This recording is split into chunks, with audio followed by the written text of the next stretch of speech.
but my rebellious anti-government spirit really got perked again. And I was like, you know what? I don't think these AI people, as smart as they are, understand what's coming, because a lot of them have come from an academic world, and they haven't been like born in the cauldron of regulatory fire like the crypto folks have.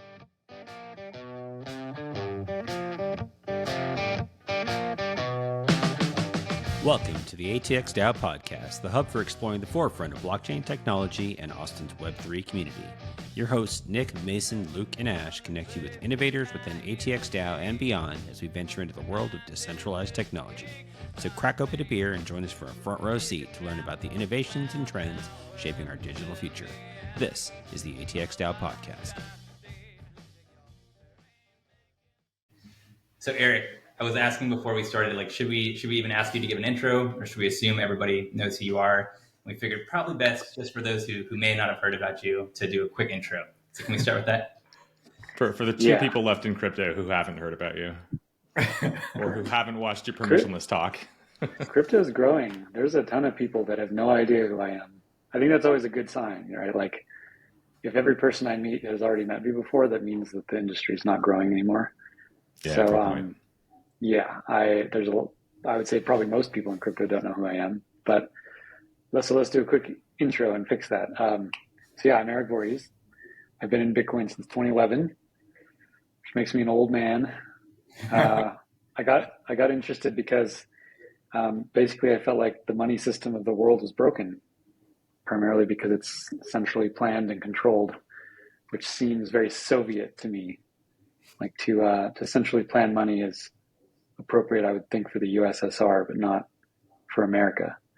And yet we have a central bank managed by the government that sets the price of money, and thus all prices in the economy are manipulated in more or less degree by that. So I felt like that was a big problem and just didn't really know how to solve it, and then I come across Bitcoin and I'm like, wow, this is interesting. And I realized that it can't be stopped, that you can't turn the thing off. There's no office you can raid or servers you can shut down. And of course it was a long shot. It grew really out of such a tiny little niche community. But I realized if it was going to work, it would be a complete revolution for the whole world. And I fell in love with it and have been building in this ecosystem ever since. So I'm probably best known for ShapeShift, which was my company from 2014 until we decentralized in 2021. So eight years. Before that, I built Satoshi Dice, which was the big Bitcoin gambling casino back in the day. Half of all the Bitcoin transactions from Genesis block up until 2013 were to or from Satoshi Dice. And worked with Charlie Shrem at BitInstant in New York around the same time. So that's been the broad stroke of my history with this, and I continue to be inspired and excited by it every day. That's great. Before we jump into maybe your relationship with ShapeShift these days, curious, in terms of your rabbit hole story, everybody's got one in this space, and was there a person or a particular moment in your path where you were like, oh yeah, I get it, that's world changing, or it could be? It happened pretty quickly. So I saw a Facebook post. This was May of 2011, early May 2011. Facebook post from someone in New Hampshire where I was living at the time as part of the Free State Project. And it was just a link to an article that talked about Bitcoin. And it took 2 or 3 articles. After I clicked on it and read about it, I was like, it seemed so, it seemed fishy, because the article was about how this asset had gained 400% since in the prior 3 or 4 months. And financial assets don't do that, right? So anything that grows at that speed in that amount of time as a financial asset is a scam or a lie, or there's something going on. So it made me very skeptical. But then I looked into it more deeply and realized yes, that was true. And what was amazing, of course, is that the biggest growth in Bitcoin's history was still to come. That that was all still nothing. This was when it had gone, from $1 to $4 or something. So my initial skepticism waned really like within 30 minutes, I think. And I was like, wow, this is so fucking cool. And just got completely obsessed. And then I spent, a week or two just absorbing all the information I could about it. And it's very interesting how much better the mind is at learning even quite complex or technical things if you have an emotional appeal with it. So true. Like I don't have any background in cryptography. I'm not an engineer. Many of the concepts in Bitcoin were totally foreign to me, but I learned it pretty quick. And it was because I had like a deep intellectual interest in what it was trying to do. So I think there's an important lesson there. Like if you're trying to learn something and you're just finding it really hard, it might be because you just don't care about the thing. And the corollary, of course, is that those things you do care about, you will learn more quickly, and you should pursue those passions eagerly. Yeah, it says here. Yeah.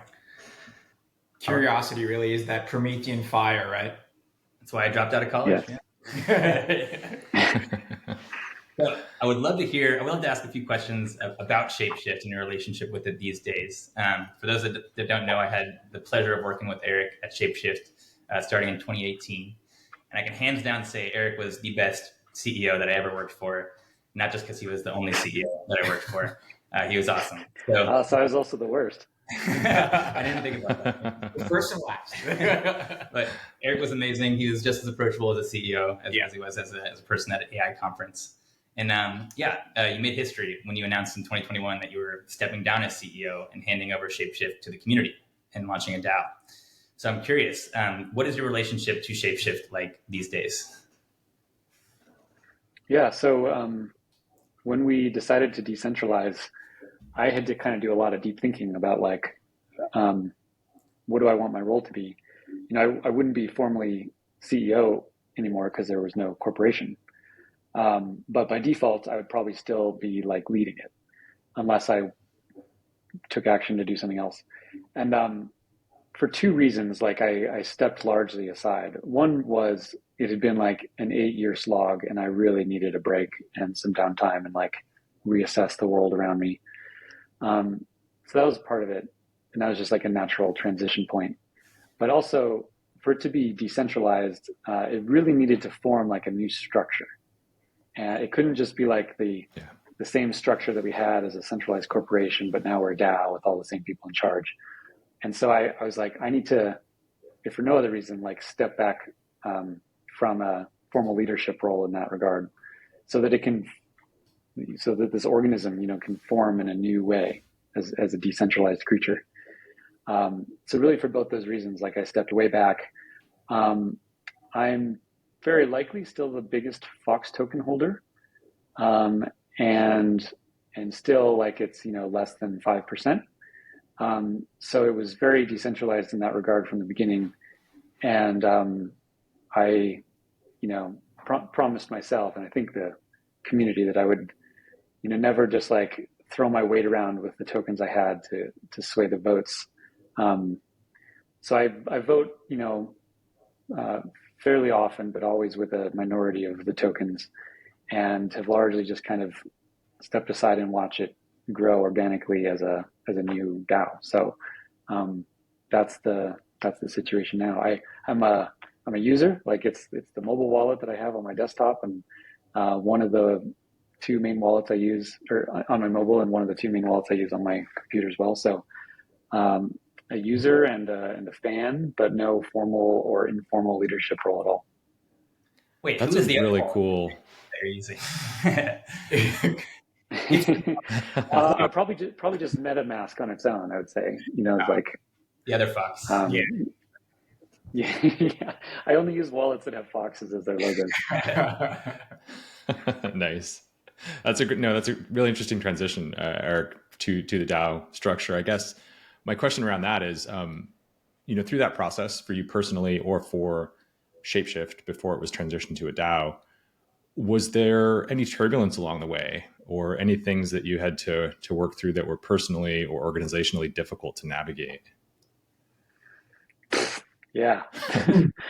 Yeah.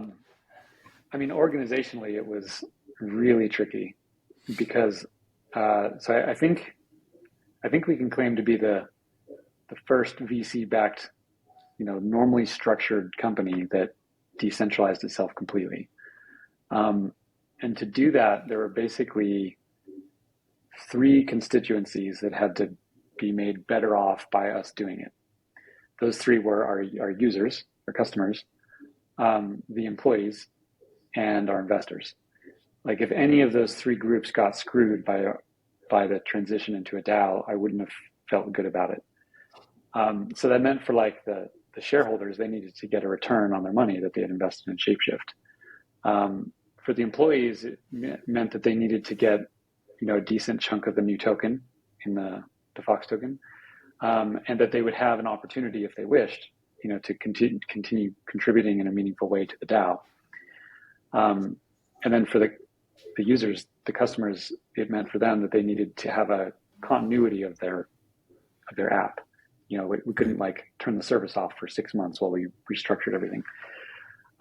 So within those constraints, it was actually quite difficult. Like we had enough money on our balance sheet to pay out the investors with a pretty decent return. Plus they got a bunch of tokens. So from their perspective, like while it wasn't the 100x that every investor wants in a startup investment, it was a good multiple, and they still had upside in the token if the token did well.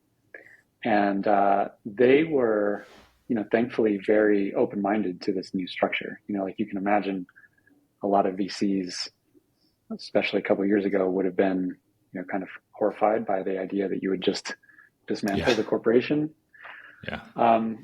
But we were really blessed the whole time we had investors that they were always really ideologically aligned with us, and that helped greatly. So it was tricky. I mean, and then I guess the 4th constituency is the regulators. Like we had to navigate how do we do this without getting in even more trouble, because we were already in a bunch of trouble by then. How do we do this at least without pissing them off further? Or actually, I don't care about pissing them off. How do we do this without breaking laws, right? And getting into trouble in that regard. So that was a 4th set of constraints that was pretty tricky. But, one of my fondest memories of that whole phase is like having a Zoom call with FinCEN, the Financial Crimes Enforcement Network, one of the main financial regulators in the US, and telling them in this call with like, a dozen of us, that we were decentralizing the platform. And to just say that to them, and to tell them why we thought it was perfectly legal. And we, like at this point, we really knew our shit. Like I had unfortunately had to become an expert in these rules, and to be able to like just go up to them and tell them what we were doing, and for them to be like, well, okay, thank you for letting us know. And like, they didn't really have any, it was largely because they had no idea what we were even talking about. Right? Like, they had never come across such a thing. Yeah. But also to the degree that they did understand what we were doing, it was clear that they had no obvious legal objection to it. And that felt great. So it was super tricky. I mean, the whole process took 6 to 9 months of organizational work before we were able to just decentralize it. And then it took a bunch of work after that point to build the DAO up. And that was a separate project. And looking back, do you think it was the right decision? 100%. Yeah. I certainly made plenty of mistakes with ShapeShift. Decentralizing it was definitely a great move. I wish we had done it earlier. I felt great about that decision. And man, I wish I could have seen the look on those regulators' faces when you explained that. That's a victory moment right there. Yeah, it felt great. All right, last question around ShapeShift, and we can move on to other topics. But I wanted to ask if you have any advice to other companies that are thinking about transitioning or transferring their assets to a DAO.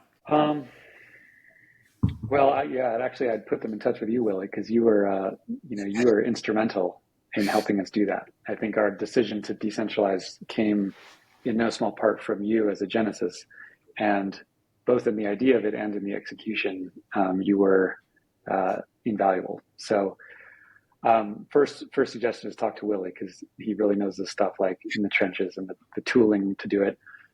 And then to just recognize that like each project is going to be different in how they should decentralize. There's no like cookie cutter process. It's a nuanced topic. It requires a lot of thoughtfulness. And also that not every company should decentralize. I think it's a cool model that works great for some businesses, particularly ones that are purely digital and purely crypto. If you touch anything physical, it gets really hard to structure a DAO, I think, maybe impossible. And if you touch anything fiat related, you can't be a DAO. Fiat here meaning, bank fiat, not stablecoin fiat. So yeah, explore the idea with an open mind. And for those who want to do it, be thoughtful and work toward it. And yeah, it can be great. So you get through that transition with ShapeShift, you unplug a little bit, you take some time. What did you get into during your downtime? Well, I was shocked at how little downtime I actually had. Actually quite dismayed. I was like, well, as soon as I'm not CEO anymore, I'm going to have all this free time and I'm going to get bored. And like, what am I going to do? And the time really gets eaten up. You don't need many hobbies. You don't need many friends. You don't need, many trips to just completely fill up your time. And still, even after we converted into a DAO, I still had a lot of work to do with the entity that was dissolving. So for the next, 6 months at least, I still had a part-time role in getting the corporate entity not just separated from the DAO, but dissolved. And parts of that are actually still ongoing. So I'm not too involved in it at this point, but it's been it's been such a nightmare to just turn the entity off. I didn't realize that would be hard, but so much bureaucracy related to like Swiss corporate structure and things like that. I took a lot of time off, traveled a lot, spent time with friends and family, got back in shape and tried to enjoy life a bit. Participated a little in the DAO, participated in the crypto industry generally, which is, this constant fast moving thing that's always hard to keep up with. Had more time for reflection and able to observe the world around me a little more, which was nice. I read a lot more, reading became something I could do again. So that felt good. I'm curious, did you miss any part of it? The weird thing is like for all of us, right? Whether you're like part of the core team or you're like the founding person, you kind of get addicted to that grind a little bit. You like get this routine of monotony, but it feels like little victories. I'm just curious, were you like, that was a hard thing to switch off in your mind? No, not really. I think in large part because we had already been a remote company for a year, post-COVID. So that all those habits of like being at the office and in person, many of those I missed after we separated into being remote. But that habit was all broken by the time we decentralized the company itself. So I think that helped to a degree. But yeah, I was really ready for like a change of scene and pace. And certainly I miss, like the Fox fam and all getting together. But I also see a lot of the people that were involved with some regularity. And some of the people I'm close with, like great friends, and I still see them often. So that's all still there. That's cool. And hearing you talk about that, it makes me miss the CBD coffee in the office and the kombucha. Yeah, I miss the office tower fall games. Like that kind of stuff was all great. We had a lot of fun at a centralized company with an office, and there's a certain camaraderie, and we went through hell for a couple of years, and that has a way of like bringing people together. So I certainly miss that. And what are you working on these days? Well, so I started getting interested in the AI stuff, and in particular, started realizing like that all the challenges that crypto finance deals with from a regulatory perspective, like this tension between individuals having permissionless access to a powerful system, which is what Bitcoin and cryptocurrency represents, and then the regulations which are written such that that powerful system is by its nature illegal, right? Like Bitcoin itself is illegal from any sense of the desire and goal of how financial regulations works. And that tension is really intense.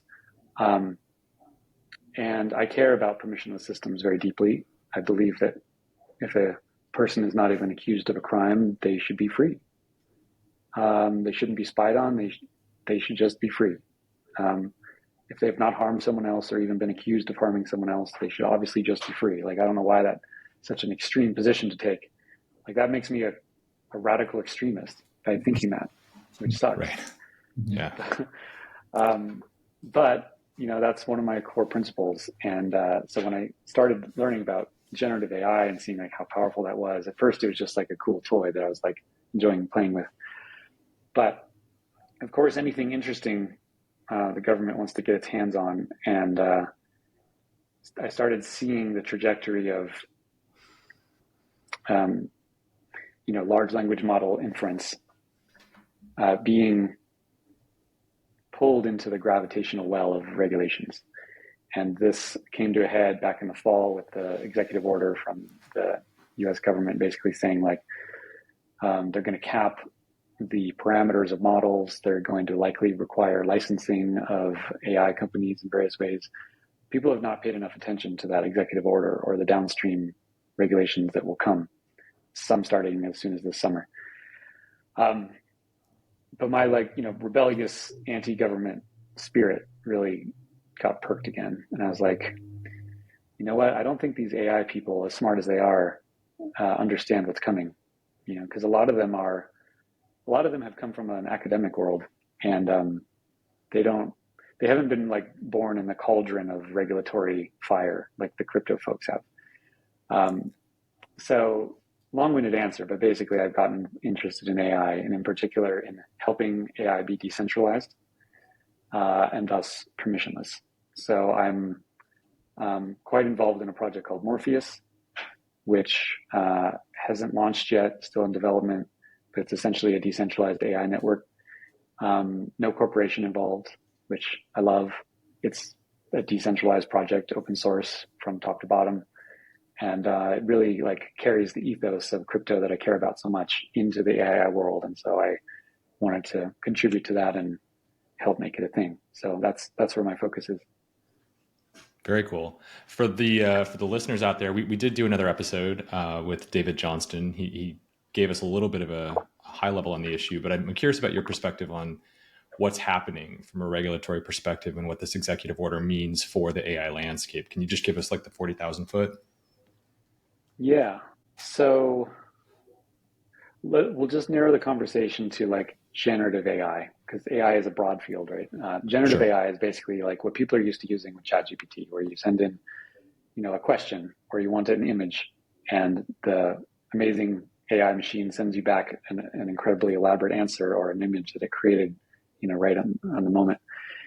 Obviously, incredibly powerful technology. It can, you know, do code, and then OpenAI just released, what's it called? Sora, the video Sora, creator, yeah. which is amazing. Like we are living in the future. So amazing, Yeah. so scary, so wild that it's possible. Like it seems like we're looking at technology that should have been 30 or 40 years away, and it's here. And it's so powerful that I think there are a lot of people that want to capture it and regulate it. The charitable take is that some people are just legitimately scared of the consequences, and they want, you know, daddy government to like protect them. The less charitable take is that to the degree you can capture this stuff and license it, the incumbents will be entrenched, and they will have a license to maintain their lead, you know, into the indefinite future.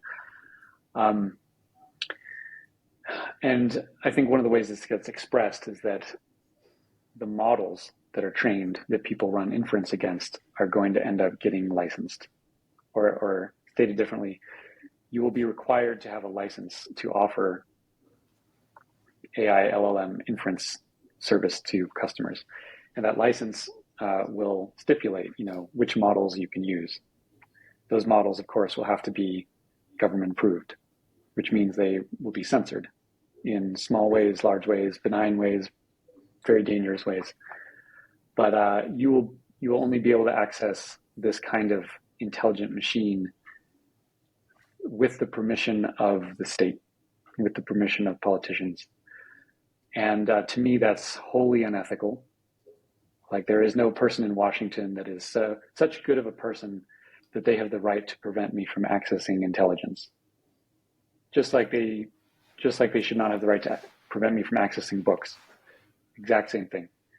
Or songs, right? Or like emotions, or, like these are, or mathematics. These are all powerful things which obviously can be used for evil. Every great war in history was powered in part by mathematics, right? Should we license it? Should we license mathematics and make sure that only good people are using mathematics? I don't think so. Most people would find that preposterous. And yet when there's a new thing that comes along, whether it's Bitcoin, permissionless money, or generative AI, people suddenly believe that like it needs to be regulated. That's just their default position. Like, new powerful thing must be regulated, must be licensed, like the government will take care of us. I think this is a very dangerous religion. It's fundamentally anti-American. And the only way around it, in my experience, is to decentralize things and prevent the ability of the state to capture and regulate it. So I think this is becoming as important for AI as it is for money. And so I'm becoming equally passionate about both. How do you think we navigate? Everything you're saying makes sense to me. And I agree with your perspective on anti-regulatory stances with AI. But I'm curious what your take is on how we as a society navigate this technology. Just your personal opinion about how do we embrace this in a way that's going to make society better? I mean, it's not all going to be better, obviously, but do you have a perspective on ways that we can self-govern this technology to make sure that we don't blow ourselves up? Yeah, I mean, first, a good principle is to like see where harm is actually being done to people in a coercive or involuntary manner. So, to my knowledge, like AI hasn't killed anyone. But a lot of people are like, oh, well, it might kill a bunch of people. Okay, maybe we should consider that point, but it hasn't killed anyone. And empirically, that's important. So perhaps try to find the places where it's actually causing damage, like, right, and real damage, right? Where there's actually a victim.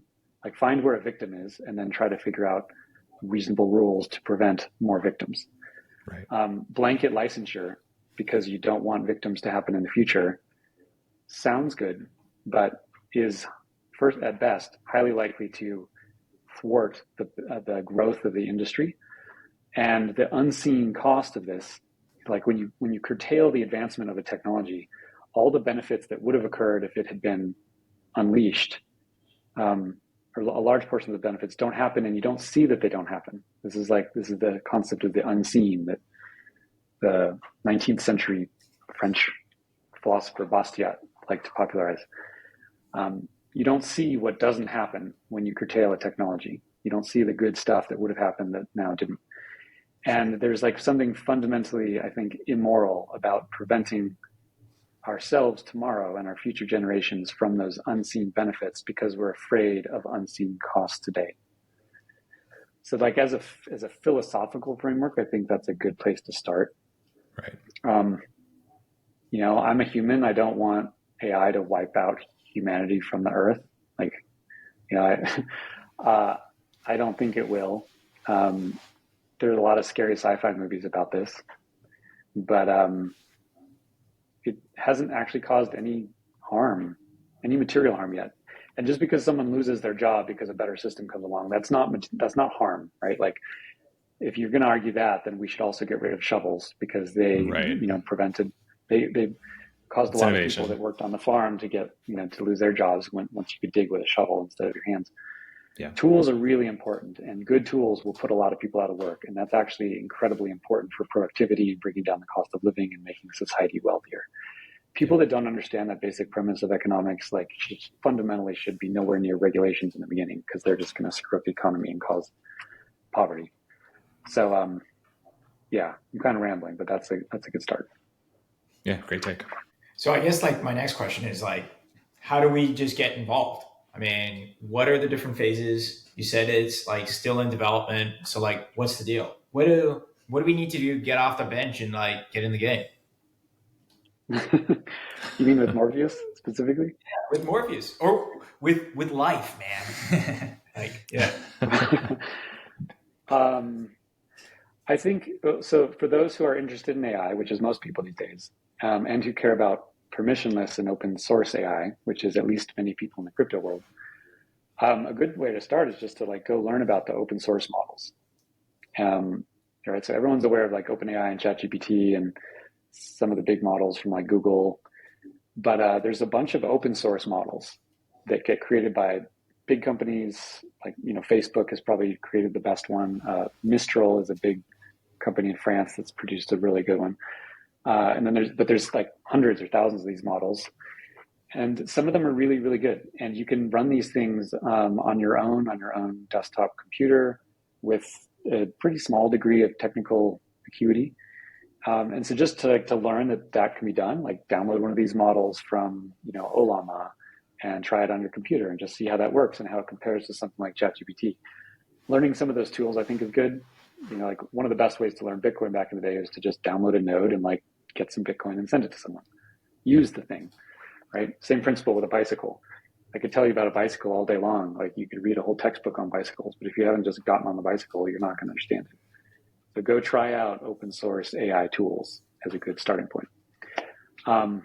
Morpheus in particular is meant to be a network that incentivizes inference and computational power in a decentralized way. Right now, it's in a bootstrapping phase where the token is being released, but no one can trade it yet. And the software that routes the inference requests between users and compute providers is being built as we speak. All of it is open source and done in the open. So people that think this kind of stuff is cool should join the Morpheus Discord and try to get involved. Find the open source code repos, contribute to it, you know, like spend time learning about who's involved and what's getting worked on. There are token rewards that people can earn by contributing to it. And just learn about it and get involved in the community and see where it takes you. You had me at token rewards. He didn't say incentivized. Y'all have convinced me that it's worse for the government to regulate AI than more beneficial. But I will say I'm still a little bit afraid of super intelligent AI, maybe not being benevolent, similar to how I'm afraid of the government. I think that's reasonable. I do think I have the free market to solve that than I would in the government being able to prevent that. Yeah, it's like, and I think one danger is that the debate gets cast between people who worry that AI can be dangerous and people who assume it is safe, right? Or people that assume it'll be dangerous and people that assume it'll be safe. Right. First of all, no one should assume anything. Like this technology is brand new, very weird, moving very quickly. No one should have surety that it will be safe. And how do you define that? And no one should have surety that it will be dangerous. Like just have some humility that we don't know how it will unfold, first of all. But second, even if you are very worried about it being dangerous, which I think is a reasonable intellectual position, it's not clear that the way you solve that is by centralizing it, right? And putting it behind closed doors.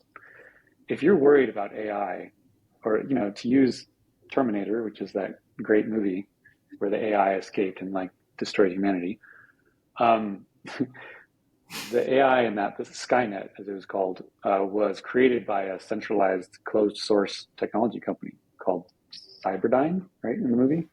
That's so right. Cyberdyne is this technology company with this closed source internal AI project that escaped. It was not an open source project, right? Cyberdyne was not open source. Open source projects have an ability, because they can be seen by anyone on Earth, and not only seen, but anyone that studies the system can learn how it works. There is a reasonable argument that kind of system will always be, or often be, safer because everyone can see it. You just have more eyes on it. If you're worried about AI being dangerous, there's a good argument that you should be in favor of open source AI for that reason alone. Right. There should be more safetyists, as they're called, that are safetyist and pro open source. Like that's a reasonable position to take. And indeed, there's reasons that the vast majority of servers on Earth that run so much important infrastructure are run on open source Linux software. It's because it's safer. You can find the bugs earlier. That same principle applies with AI. So I would like to see more people that had that safetyist alarmism, but then their conclusion was, and thus we need it to be open source, and that's a good direction. Great points. I would also add, to err on the side of caution, just be nice to the AIs, make sure you're always thanking ChatGPT. Yeah, I think that's a great point. Yeah, I always say please and thank you when I'm talking with these things. You just never know. Just keeps you being a good human, right? Like, these things are becoming human-like. They're obviously still just like language calculators. I don't think they're anywhere close to being conscious, and we don't really even have a definition of what that means, but they start to seem human. And if you treat something that seems human with like a cold neglect, it kind of reflects on you a little bit. Yeah. So yes, be nice to the AI systems, not just because the AI cares, because it probably doesn't, at least not yet, but it just is like a good reminder to be a polite human yourself. And if you lose your own humanity, then really, what are you worried about with the AI? Yeah, great point. What's your favorite use for AI in your personal life, Erik? How are you using it most these days? I've realized that it's actually become the better search engine. I think this is like an underappreciated point. I'm starting to not use Google as a search engine very often. When I have a question about something, I find ChatGPT is better, usually. And that's quite amazing. I think like it has all sorts of novelty for like fun and interesting answers you can get about stuff. And it has expert knowledge on some really deep topics, but it's just better at search. And so, if I was Google, I would be terrified. Yeah, they had this like completely dominant, unassailable position. They're called a monopoly by everyone. But the market has a way of chipping away at monopolies. And, OpenAI kind of came out of nowhere and now suddenly has the best internet search engine in some ways. Yeah. So that's what I use it for. I think it's quite powerful. Has anyone tried the new Google Notebook LLM? Not yet. It lets you can upload like personal docs. You can attach it to your drive, and it'll go through and basically answer questions based on your own repository of information. Which, given that it's Google, I'm not sure how I feel about that, but I like the idea of that. So great point, right? So on the surface, that sounds very cool, but most people should be a little suspicious and a little worried that like, okay, Absolutely. To give all of my documents like over to the centralized closed source company. Another reason to support like open source AI is because you can just like have it locally. You can just run your own AI on your own computer with your own documents. And I hope and I think people will increasingly care about that, because I would love to have the benefit of an AI operating on the knowledge of all my documents, but I don't trust any other central party, not because they're necessarily trying to be, bad, but they can get hacked or something can happen. And once they have the data, they will always have it. Like once your data goes to Google, it's theirs forever. Same with Apple. Well, and what I'm guessing a lot of people don't realize is that once you cross, because this is a beta app, and so once you cross that divide from your Google Drive to Notebook, buried somewhere in the toss, I'm sure you're giving away access to all of that data that you may not have given away without doing that. And a lot of people aren't going to realize that. Yeah. And I think it's totally fine if someone wants to do that. It's their data, they can do what they want, but people should be thoughtful about it and they should recognize what they're doing. And I want there to be alternatives. So open source is really key there. This seems like a perfect thing for someone to build a RAG on Morpheus, right? Just this is like a RAG. Build a retrieval augmentation engine and just launch it on Morpheus. You get a few tokens. Maybe that's something. You want to build this afterwards? Yeah, let's just put this on the board. Do it. Yeah. I mean, hopefully, if Morpheus is done well, like it will incentivize people to build those kind of things. To build something like what Google just did, but for your own local device and drive. And anyone listening to this, like, it's all open source. Go start building that. It'll be really, really useful. Awesome. And where are you plugged into the project? I guess what pieces are you working on or thinking about? Well, so I've been involved in like trying to better define some of the tokenomics. So its initial model of like how it incentivized compute, I thought would not work. At best was not optimal, and at worst probably wouldn't work at all. So I like went in and kind of wrote a suggested complete change to how the tokenomics of compute provisioning works. And I released a paper called the Yellowstone model from Morpheus, because I was flying over Yellowstone Park while I wrote it on the airplane. So I tried to contribute like at the fundamental level to make sure those tokenomics were sound, because without that, the whole project's going to fail. And then beyond that, just like advising the people that are involved in it, good ideas, bad ideas, giving my thoughts on a lot of the economic points. I don't have any particular expertise in AI. I think I have a decent understanding of like economics generally and token economics to a good degree. And so I've been trying to contribute and define and tweak those mechanisms carefully. And then, I'm going to be building an app on top of it. So I'm also going to be using Morpheus like as a foundation to build an app. So kind of both of those worlds. Very cool. In the Yellowstone model, so I read the explainer before we did the interview with David. And I recall that there's this interesting dynamic after the first epoch. There's a bit of supply, or it's not remaining supply. I guess it's part of the fee that goes back to, it continues to incentivize compute post the emission period, the initial emission period. Can you walk us through that a little bit? Not quite. So emissions, like Bitcoin, started from zero. So there's no like token creation event with a bunch of tokens, like started from a point of zero, which happened a week and a half ago. Okay. And the emissions occur, every block for many years. The first 90 days, the tokens aren't transferable. That's the bootstrapping period. But the curve of emissions is a smooth asymptotic curve that maxes out at 42 million. And a portion, roughly a quarter of those tokens go into what's called the compute contract. And the compute contract is what pays for compute on the network. We can get into more details on how that works if you want, but that's the quick idea there. Okay. That's great. Well, I didn't know you were building an app there. Excited to see what you build. I know a lot of ATX DAO members are talking about building apps there as well. Because the intersection of crypto and AI seems like a pretty exciting and important place to be over the coming years. And I think so too. They can use our help. We've been in the trenches. We understand the importance of decentralization. Yeah.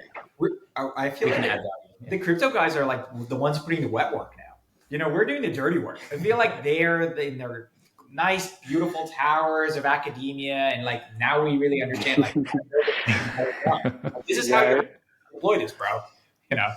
It keeps springing to mind that scene from the Batman movie with Bane, where he's like, he says, I was born in the dark. I feel like the crypto people were born in this, like what's referred to as the dark forest of like an assumption of constant adversity. And it's like a world of game theory, a world where no one trusts each other. And with those assumptions, a whole bunch of interesting things can get built. And, it all starts from like Satoshi's white paper about removing trust from the core monetary system. So crypto people come from that world of not trusting each other and building systems with that assumption. The AI world come from largely an academic background, in which people are known.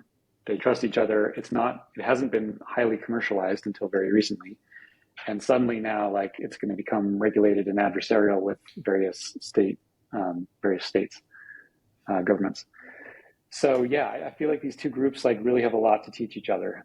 And it's a cool pairing. It's, there's a lot of people that really understand the importance of like open permissionless access to machine intelligence and open permissionless access to money.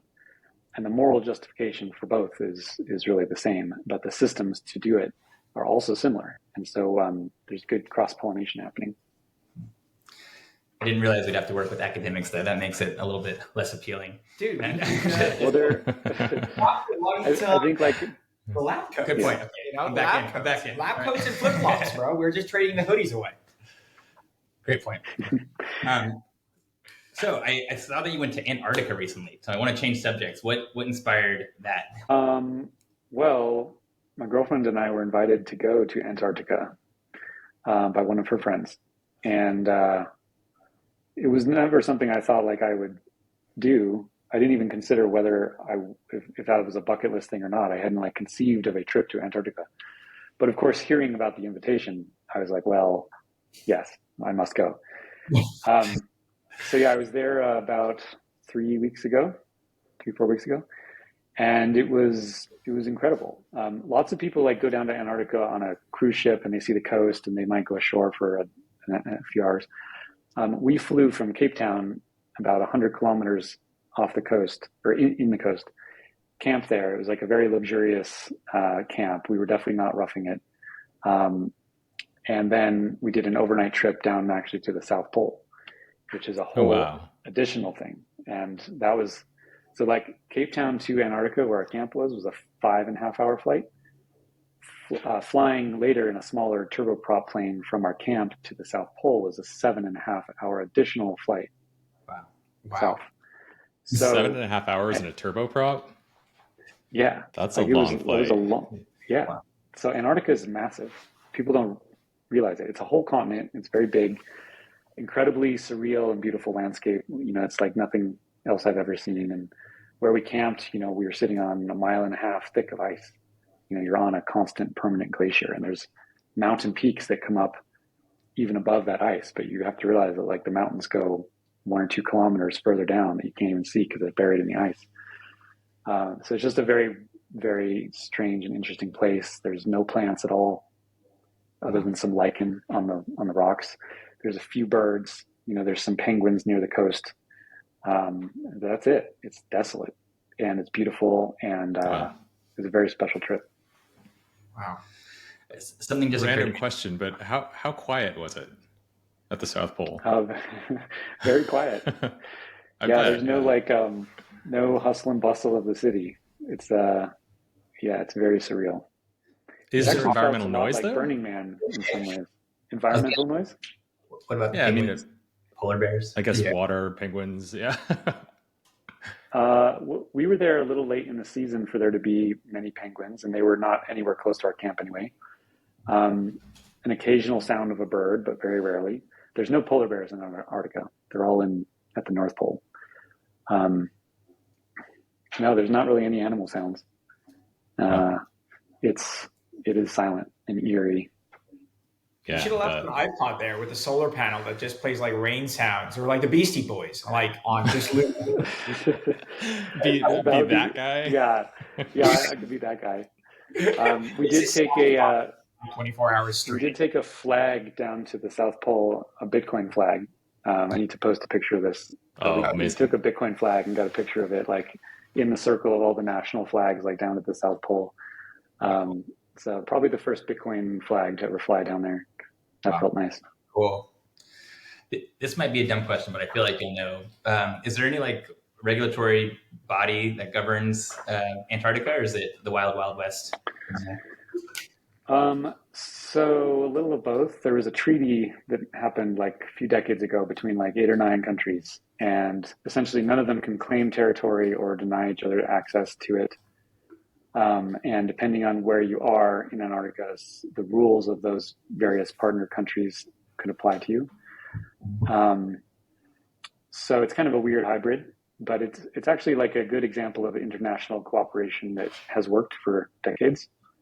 I don't believe there's controversy or many problems. So the large governments of the world, at least in one place down at the bottom of the earth, have managed to like cooperate with each other. So it's the exception that proves the rule, I guess. It's the penguins holding the line. They're like, don't fuck around. We'll kick you out of it. You're gonna have to swim back. It's a permissionless continent. Yeah. Well, I did discover that there's all sorts of interesting conspiracies about Antarctica, including like a lost city that's inhabited by Nazis. And the flat earthers have a lot of opinions about Antarctica. They believe there's a big wall down there that you can't get past. Most of the conspiracies convey that there's like places in Antarctica that you can't go. From my empirical assessment of my experience there, nothing of any of those has any merit. You can go anywhere, but obviously it's a large logistical challenge, and you have to be very careful. And a lot of people die doing the wrong thing down there. But so you're telling us you didn't find the Truman Show wall? No, I was really hoping to find like the lost Nazi city. That would have been really interesting to see from the air, but I didn't see it. I guess another question we have to ask is that, like, well, we're going to switch back to crypto, right? I love the Antarctica thing. Actually, one last question. Really wanted to know, Austin or Antarctica, which one would you prefer? Which one, I guess, is a summer place for you? Better place to visit. For that. To visit, of course, like Antarctica is way cooler. But to live, like you can't live there. Like it's like living on Mars. Like it felt like Mars colony, where everything has to be brought in and brought back at great expense. Infrastructure is incredibly minimal. So in that way, it was similar to Burning Man, in that like you can have the illusion of civilization at great expense for a temporary period of time, but there's no persistent infrastructure or development there. So but very different vibe than Austin, I would say.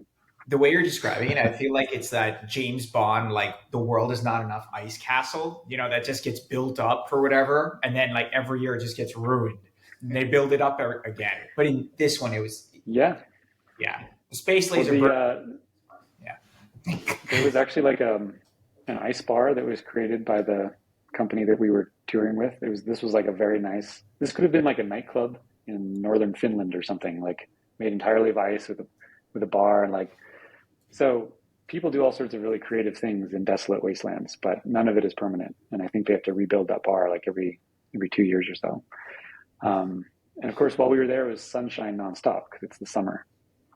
But there are people that man the research stations during the winter. So imagine like being in sheer darkness for 4 months with like a group of 10 or 12 people. You can't leave. Like you can't fly back during the time.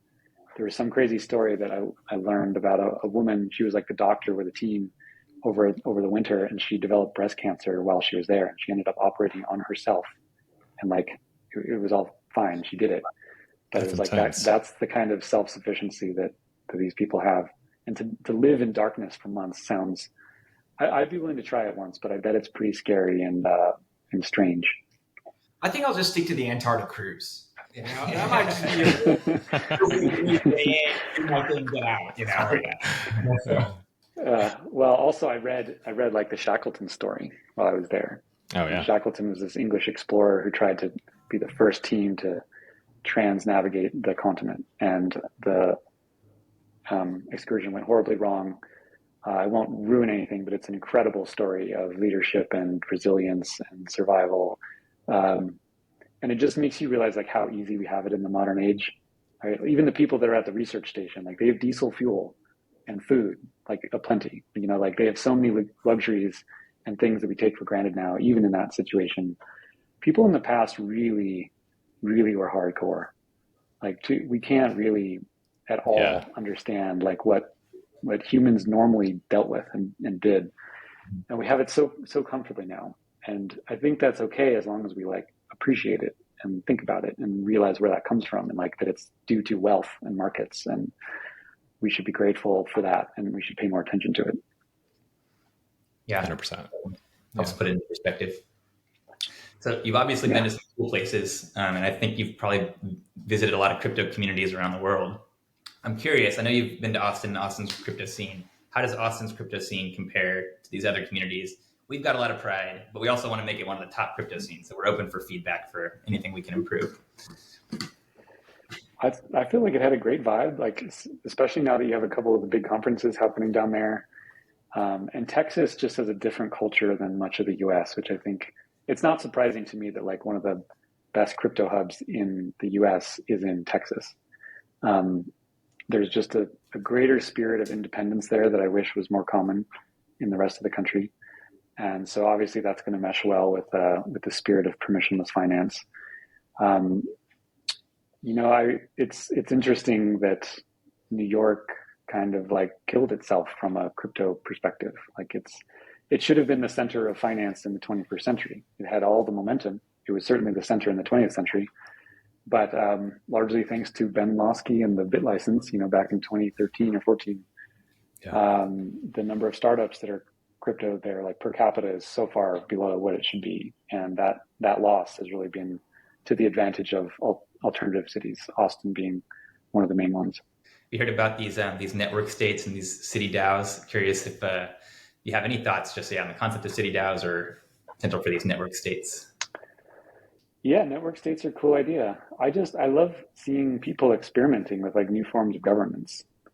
I think that's great. Radical. Most of them will absolutely fail, and that's fine. Whenever you see like a bunch of things failing, that's a good sign because it means that people are experimenting. When you see little failure around you, it means you've found yourself in a stagnant place. Yeah. So I love the freshness of the thinking. I want to see these network states bloom and blossom and fail. And there's a lot of good lessons I think that can be learned from them.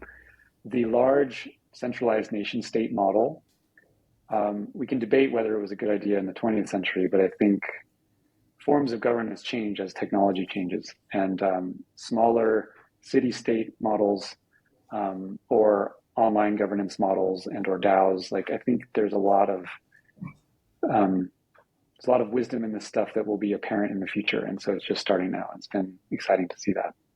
But of course, the centralized governments aren't going to let that evolution happen peacefully. They're all bankrupt. They're all in horrible debt, and they're going to try to claw the resources out of people as much as they can, and screaming and kicking all the way down. It feels like we're going from the techno-feudalist to techno-capitalist era, right? Hopefully that's what it is. I would love to see a techno-capitalist era. The internet largely is that, and crypto is that, but it doesn't translate very well to the terrestrial realm because governments claim this monopoly on violent aggression. But yeah, I would love a near future where we have actual techno-capitalism. I think the growth you see and the material well-being from that is incredibly powerful. And whatever you think the problems of the world are, you can solve a lot of things with a wealthier society. I mean, we're moving from a pretty heavy subject back to Bitcoin. So I just wanted to see what your take is on all the crazy ordinal and inscription action and all that stuff that's happening on Bitcoin with ordinals and runes and stamps and all this crazy new meta protocol stuff. I was just curious, do you have a take, or it's hopefully it doesn't break my heart? Again, same thing with the network states. I just love seeing the experimentation. Bitcoin really ossified in terms of its development culture for years, especially as Ethereum came out and people could build smart contracts on Ethereum. A lot of the developers that wanted to build applications moved over to Ethereum, and then sort of as a cultural response, the Bitcoin world became very much like a culture of anti-innovation. And I understand where some of that comes from, the conservative development path of Bitcoin. I think there's wisdom to it, but it's true that the culture of Ethereum was much more about building and moving fast and innovating, whereas Bitcoin was more stagnant. And now it's very interesting to see a lot of people trying to build on Bitcoin again. Some new protocols and innovations are letting that happen.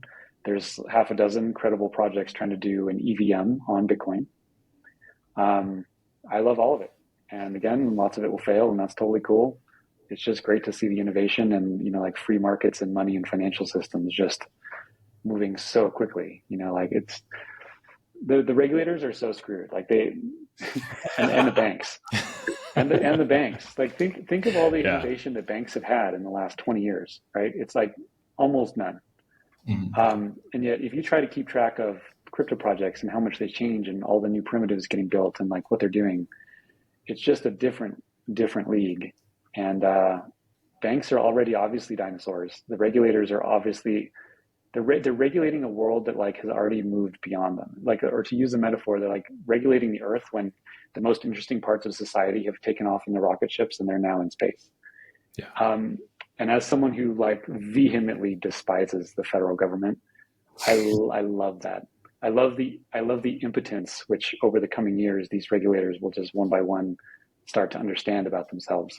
And for all the harm that they've caused, and for all the self-serving pompousness that they live under, I feel like there's a great sense of justice in like power moving away from these central coercive entities and back toward the market. So yeah, bring all the innovation out on every chain and, let the markets do their thing. Nice. Solana included? Sure. Solana might have a bunch of good use cases, right? Like it obviously has its problems. It's not Bitcoin. It's not Ethereum. It's something else. But yeah, let it rise or fail, and it might find some really good niches. And all these things are better than fiat, Yeah. So yeah, I like seeing the experimentation. It's very intellectually exciting and philosophically validating. Never a dull day. Apart from price action and number go up, what are you most excited about with this coming cycle? I'm not sure. It's not like I'm that excited about the ETF. I think it's going to have a big consequence and a good consequence generally, but it doesn't excite me. It's really just like there's not like some new narrative. It's just like the volatile progression of decentralized finance generally. It's the decentralized protocols that are always most exciting to me. To me, like DeFi wasn't a summer. DeFi is the whole point. Bitcoin was the first DeFi project, and every new mechanism people find to extend the permissionlessness of Bitcoin as narrow money to something more advanced in the realm of finance is really the theme that I care most about. And certainly now the like crossover between crypto and AI and bringing like a permissionless foundation to AI inference is what most of my attention is going toward. But that's just one branch of the whole crypto story. Yeah, absolutely. It's cool to see. It's got to be so cool from your perspective to see how far the industry has come. So I'm curious, do you have any words of wisdom for those who are entering their first or maybe their second bull market? Well, yeah, you have to find a balance between like riding the bull on the spaceship during the bull market and being responsible. No one should have all their wealth in crypto, even the most bullish person. All these systems can fail. All these markets can crash disastrously. You should take some profits at certain points and make sure your life is in order. Make sure your debt is manageable. Make sure you have like physical assets. Not that they're better than crypto assets. They're just different. And don't get sucked up into the hype. During the bear market, like people believe this stuff isn't working at all when the value is there. And during the bull market, people believe it's all like a panacea when there are actual problems. And you just have to see through the hype and the crowds in both cases. Enjoy the bull market. Don't get greedy. Like you can get rich very quickly in crypto by just like literally holding Bitcoin, which is the most boring concept of all. People don't really need to do more than that. And if you're going to do more than that, just be really, really careful. My general advice to like new people is own 50-50 Bitcoin ETH, keep it safe, learn how to use it responsibly. And you don't need to do anything more than that. That's it, And when you own that stuff, you'll start to learn some of these systems and you can branch out, where appropriate and with time and education, but don't go chasing some new like meme coin just because you think you missed out on Bitcoin and Ethereum. It's like so many people have wrecked themselves doing that. If you want to gamble, cool, go gamble, recognize you're gambling. But if you want to actually like have a meaningful stake in the revolution, own some Bitcoin, own some ETH, and don't be dumb. Incredibly wise words. It's so cool that you've seen the industry come how far it's come. And when you first started, it was very much in its infancy. It was super hard to get Bitcoin, and you helped with that with BitInstant. But now it almost feels like with this cycle, like we are finally ready potentially for the masses to come on board. Like we've got L2s that can scale. People can on-ramp onto L2s and off-ramp onto L2s. So it really does feel like we are finally, for the first time, really actually ready for masses to come on chain. Like we can fit them in blocks, which we couldn't really do in the past cycles. Do you think we might see more masses come on chain in this next cycle? Yes, but that answer is true with each cycle. With each cycle, the infrastructure is better such that it supports more people than the prior one. So yes, but also it's always true. And I don't think that the infrastructure is ready for 8 billion people. I don't think this cycle is where like everyone in the world is using crypto all the time, but that's fine. Like these things happen in fits and starts. And, you know, if we go from like 100 million normal crypto users to like 500 million normal crypto users in this cycle, that's awesome. That's huge. This stuff is moving at the speed that the market wants it to move. And frankly, like if it goes too quickly and adoption happens too quickly, you might end up having the like frog in the boiling pot situation where governments just freak out and try to ban it. I think it's good that it has a degree of slowness to it, even though by any historical account, it's all still happening pretty quickly. We appreciate your time, Erik. It's been a great conversation. Thanks for making time for us in your life. Yeah, this has been a great conversation. So thanks for having me on.